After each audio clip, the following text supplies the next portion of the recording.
Hi hello focus, ये video के अंदर हम जो है दो कंपनीज़ के Q3 नंबर्स के बारे में बात करेंगे। दोनों कंपनी जो है आपके वेल्थ मैनेजमेंट सेगमेंट और आपके कैपिटल मैनेजमेंट सेगमेंट के अंदर जो है वो काम करती है। अब पहली जो कंपनी है वो है आनंद राठी वेल्थ। अब आनंद राठी वेल्थ आपका जो है कैपिटल मैनेजमेंट मेनली आपका वेल्थ मैनेजमेंट वाले सेगमेंट के अंदर काम करती है।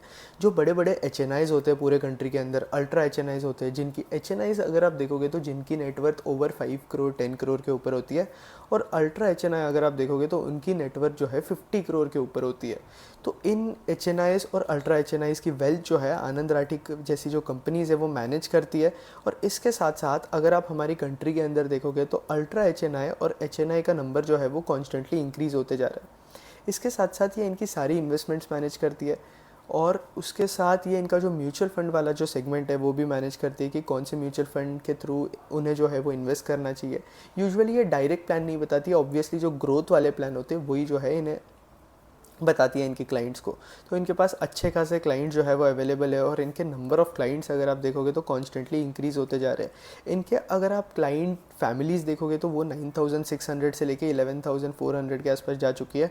इनके नंबर ऑफ़ रिलेशनशिप मैनेजर्स भी ये लोग इंक्रीज़ कर रहे हैं। अगर आप वेल्थ मैनेजमेंट के बिज़नेस के अंदर हो तो रिलेशनशिप मैनेजर्स जो है आपके बिज़नेस के लिए बहुत ज़्यादा इंपॉर्टेंट हो जाते हैं, क्योंकि अगर आप देखोगे तो ये रिलेशनशिप मैनेजर्स ही जो होते हैं वो जो है रिलेशनशिप मेंटेन करके चलते हैं आपके क्लाइंट और आपके फर्म के बीच।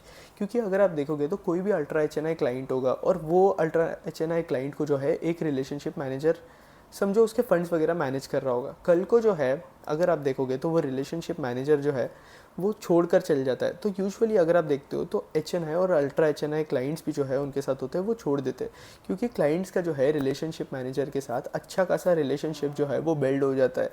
और अगर आप देखोगे तो अच्छे खासे कॉन्टैक्ट्स वगैरह भी बन जाते हैं दोनों के। तो इसलिए रिलेशनशिप मैनेजर जो है अगर आप देखोगे तो किसी भी वेल्थ मैनेजमेंट सेगमेंट के लिए बहुत ज़्यादा इंपॉर्टेंट होता है। और आपका जितना रिलेशनशिप मैनेजर्स का एट्रीशन रेट कम होता है उतना ज़्यादा आपके कंपनी के लिए जो है ऑब्वियसली बेटर होता है। तो ये एक इम्पॉर्टेंट चीज़ है। इसके साथ साथ हम आनंद राठी के नंबर्स की बात करें मेनली, तो अगर हम इनके टॉप लाइन की बात करें तो टॉप लाइन के अंदर जो है 30% का ग्रोथ देखने मिला ईयर ऑन ईयर के लेवल पे। और प्रॉफिट की बात करूँ तो प्रॉफिट के अंदर जो है 33% का ग्रोथ देखने मिला है हमें ईयर ऑन ईयर के लेवल पे। तो ऑपरेटिंग लेवरेज इतना देखने नहीं मिला है कंपनी के अंदर। AUM के ग्रोथ की बात करूँ तो इनका एसेट अंडर मैनेजमेंट जो है वो 39% से इंक्रीज़ हुआ है, जो कि अच्छा खासा इंक्रीज़ है।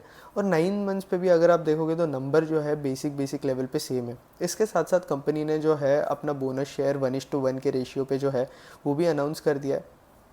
और अगर आप इनके प्राइवेट वेल्थ सेगमेंट के अंदर देखोगे तो इनकी जो फैमिलीज़ है वो 19% से इंक्रीज़ हुई है। रिलेशनशिप मैनेजर्स भी जो है 61 से इंक्रीज़ हो चुके हैं इसके साथ साथ, जो कि 383 के आसपास आ चुके हैं आज के डेट पे। डिजिटल वेल्थ वाला जो इनका सब्सिडरी कंपनी है वो भी 18% के आसपास ग्रो कर रहा है, और जिसका AUM जो है वो 23% से ग्रो हुआ है। फिर उसके बाद बात करोगे तो इन्होंने जो है आनंद राठी का अगर आप देखोगे तो इन्होंने जो है अपनी गाइडेंस इंक्रीज़ करी थी, और रिवाइज गाइडेंस का जो है 77% का रेवेन्यू गाइडेंस जो है ये लोग अचीव कर चुके हैं। और पैड गाइडेंस अगर आप देखोगे तो इन्होंने 295 करोड़ के आसपास का गाइडेंस दिया था, जो कि 75-77% के आसपास भी जो है ये भी ये लोग अचीव कर सकते हैं। मतलब FY25 तक ये लोग जो गाइडेंस दिए थे वो लोग आनंद राठी का अगर आप देखोगे तो वो आराम से अचीवेबल हो जाएगा। तो ये एक पॉजिटिव बात है। इसके साथ साथ ये बिज़नेस ने अभी अभी बीच में 1 या 2 क्वार्टर पहले गाइडेंस को जो है अपने रिवाइज़ किया था और अपवर्ड डायरेक्शन में लेके गए थे। बट आनंद राठी जिस वैल्यूएशन पे ट्रेड कर रहा है 59 का PE है, और ग्रोथ जो है हमें 30 की देखने मिल रही है इन बिज़नेस के अंदर। तो ऑब्वियसली ऐसे बिजनेसेस से मुझे नुवामा जैसे बिज़नेस, ये कोई बाय और सेल रिकमेंडेशन नहीं है, मैं बस आपको एजुकेशनल पर्पज़ के हिसाब से बता रहा हूँ कि यार किस तरीके से बिजनेसेस को समझते हैं। तो इस बिज़नेस से मुझे नुवामा का बिज़नेस जो है कंपैरेटिवली बेटर लगता है, क्योंकि अगर आप मार्जिन वाइज देखोगे तो नुवामा के मार्जिन जो है वो आनंद राठी से थोड़े बेटर है। इसके साथ साथ नुवामा जो है ऑपरेटिंग लेवरेज भी अच्छे खासे पेस पे लेके आ रहा है। और नुवामा के अंदर अगर आप टॉप लाइन ग्रोथ देखोगे तो अच्छा खासा देखने मिल रहा है, और नुवामा और आनंद राठी का बेस अगर आप देखोगे तो लगभग इक्वल है। और वैल्यूएशन वाइज भी मेरे को नुवामा जो है थोड़ा बेटर वैल्यूड लगता है। तो इसलिए आनंद राठी वेल ठीक है, डिसेंट अपडेट्स है, लेकिन इससे बेटर प्लेयर जो है मार्केट के अंदर अवेलेबल है। अगर आप सर्च करोगे, आपको अगर आइडिया नहीं है तो आप मेरा कैपिटल मार्केट्स वाला वीडियो देखो, तो आपको जो है ऑटोमेटिकली आइडिया लग जाएगा। अब दूसरी कंपनी जिसका अपडेट आया है वो है एंजल वन। अगर किसी को एंजल वन का मॉडल नहीं पता है तो मैं आपको एक बेसिक के अंदर ब्रीफ कर दूँ तो पहले एंजल वन जो है एक ब्रोकर था। अब एंजल वन क्या कर रहा है, एंजल वन जो है एक फिनटेक बन रहा है जो अपने प्लेटफॉर्म पे जो है सारे सेगमेंट्स के अंदर काम कर रहा है, मतलब आपके कैपिटल मार्केट सेगमेंट के अंदर।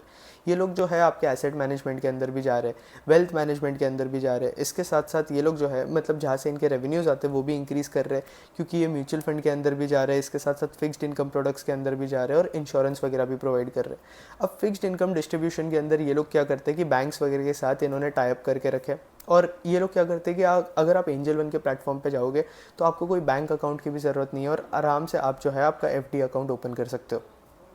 और आप एक बार एफडी अकाउंट ओपन कर लोगे तो बस आपको जो है एंजल वन को फ़ीस वगैरह देनी पड़ती है, इंटरेस्ट इनकम जो है वो देते हो, जिसके वजह से अगर आप देखते हो तो एंजल वन के पास रेवेन्यूज़ आते हैं। तो इसका टाई अप अगर आप देखोगे तो साउथ इंडियन बैंक से, बजाज फिनेंस से है, श्रीराम से है, सूर्योदय से है, शिवालिक से है। और इंश्योरेंस के केस में अगर आप देखोगे तो इंश्योरेंस जो है, इंश्योरेंस वाला सेगमेंट इन्होंने अभी स्टार्ट करा है। तो इसमें ये लोग ICICI के साथ है, HDFC अर्गो के साथ है और डिजिट के साथ है। तो वहाँ से जो है बेसिकली इनके जो मेन रेवेन्यूज़ है अगर आप देखोगे तो पहले ब्रोकिंग से आते हैं, और वहाँ से ये धीरे धीरे जो है बाहर जा रहे हैं, और ये लोग बाकी रेवेन्यू स्ट्रीम्स की तरफ भी जा रहे हैं। मार्केट शेयर वाइज अगर आप देखोगे तो एंजल वन का जो मार्केट शेयर है वो मेंटेन्ड है, थोड़ा इंक्रीज़ देखने मिला है हमें मार्केट शेयर के अंदर। इसके साथ साथ एंजल वन का मार्केट शेयर पहले कुछ 14% के आसपास का था, वहाँ से तो ऑब्वियसली अगर हम ईयर ऑन ईयर के लेवल पे देखेंगे तो इंक्रीज़ देखने मिला है हमें मार्केट शेयर के अंदर, जो कि पॉजिटिव बात है। बट एंजल वन की मैं एक बात बताऊँ तो पहले एंजल वन जो है 44% के आसपास का टॉप लाइन ग्रोथ लेकर आ रहा था पिछले 4 क्वार्टर से। अभी एंजल वन का अगर आप देखोगे तो इस क्वार्टर के अंदर नंबर्स जो है वो स्लो डाउन देखने मिले, और ये ऑब्वियसली आपके F&O सेगमेंट से हुआ है, F&O सेगमेंट की वजह से ही हुआ है। अगर आप अभी तक इनकी कॉन कॉल हुई नहीं है तो कॉन कॉल कल होने वाली है, उसके बाद जो है हमें एंजल वन के बारे में पूरा आइडिया लगेगा। बट स्टिल अगर बिजनेस अपडेट के हिसाब से ही बात करें तो यार रेवेन्यूज़ जो है सिर्फ 19% से इंक्रीज़ हुआ है, और पैट जो है सिर्फ 8% से इंक्रीज़ हुआ है। अगर आप पिछले बार का ही देखोगे तो पिछले बार जो है इससे बेटर हमें देखने मिला था, क्योंकि जहाँ रेवेन्यूज़ जो है 44% से इंक्रीज़ हुए थे और पैट जो है 39% के आसपास इंक्रीज़ हुआ था। Q2 की बात कर रहा हूँ मैं। ऑब्वियसली मैं Q2 ओवर Q3 कंपैरिजन नहीं कर रहा हूँ इस बिज़नेस का, बट मैं आपको आइडिया दे रहा हूँ कि पिछले क्वार्टर्स के अंदर ग्रोथ बहुत अच्छी थी, पिछले 4 से 5 क्वार्टर के अंदर, और ये क्वार्टर के अंदर स्लो डाउन देखने मिली है। तो अब मुझे यही देखना है कि मैनेजमेंट इसके ऊपर क्या बताता है।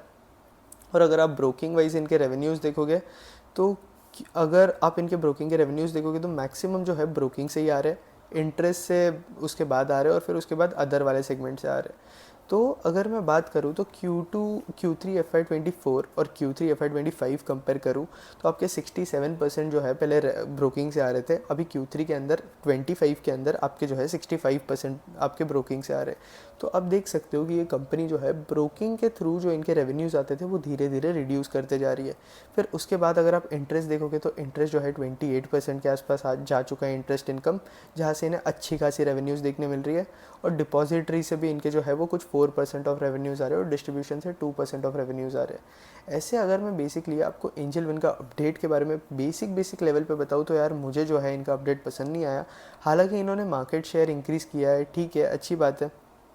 नंबर ऑफ़ ऑर्डर्स वगैरह भी पिछले साल के हिसाब से जो है इनके इंक्रीज़ हो चुके हैं, और इनकी अगर आप देखोगे तो ये लोग सेकेंड पोजीशन पे है, आई थिंक थर्ड पोजीशन या सेकेंड पोजीशन पे है, और ये लोग जो है वो पोजीशन जो है वो मेंटेन कर चल रहे। तो ये एक पॉजिटिव बात हो जाती है एंजल वन के बारे में। इसके साथ साथ अगर आप देखोगे तो धीरे धीरे ये लोग, इनका फोकस है कि ये लोग F&O से रेवेन्यूज़ रिड्यूस कर दे, और कैश के जो रेवेन्यूज़ है वो धीरे धीरे इस बिज़नेस के अंदर जो है वो इंक्रीज़ हो जाए। इसके साथ साथ एंजल वन का जो मैनेजमेंट है वो आपके पैसिव फंड्स के ऊपर भी जो है बहुत ज़्यादा स्ट्रेस कर रहा है, क्योंकि ये लोग खुद ETFs लेके आने वाले हैं वेल्थ मैनेजमेंट इनके सेगमेंट के अंदर, एसेट मैनेजमेंट वाले सेगमेंट के अंदर। तो ये लोग खुद ETF ला रहे हैं, या फिर दूसरे अगर आप देखोगे तो दूसरे पैसिव इंस्ट्रूमेंट्स लेकर आ रहे हैं। और वैसे भी इंडिया के केस में अगर आप देखोगे दूसरी कंट्रीज से कंपेयर करोगे तो पैसिव इंस्ट्रूमेंट्स के अंदर इन्वेस्टमेंट जो है लोगों का वो बहुत ज़्यादा कम है। फिर उसके बाद अगर आप नोटिस करोगे तो आपका जो इक्विटी मार्केट का जो शेयर है वो भी इंक्रीज़ हुआ है एंजल वन के अंदर, अगर हम ईयर ऑन ईयर लेवल पे ही देखें तो। और इसके साथ साथ F&O का भी जो शेयर है वो भी इंक्रीज़ हुआ है। लेकिन जो टॉप लाइन ग्रोथ और जो bottom line growth angel one इस बार लेकर आया ये क्वार्टर के अंदर, तो मुझे एंजल वन के नंबर्स पसंद नहीं आए। अब बस कॉन कॉल का वेट है कि देखते हैं मैनेजमेंट के अंदर क्या बोलता है।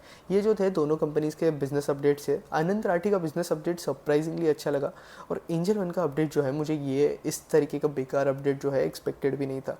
अब देखा जाएगा। अब मार्जिन वाइज अगर आप देखोगे तो एंजल वन के मार्जिन मोर और लेस उसी लेवल पे सेम है, बस थोड़ा इन्हें जो है अगर आप देखोगे तो इनके कॉस्ट इंक्रीज़ हो गए बाकी वाले, बट एबिटा मार्जिन अगर आप देखोगे तो थोड़ा बहुत इंक्रीज डिक्रीज देखने मिला है। अब बाकी चीज़ें जो है हमें कॉन कॉल के अंदर समझेंगे, उसके बाद ही जो है हम बात करेंगे। That's it. होपफुली आपको ये अपडेट वाला वीडियो जो है अच्छा लगा होगा।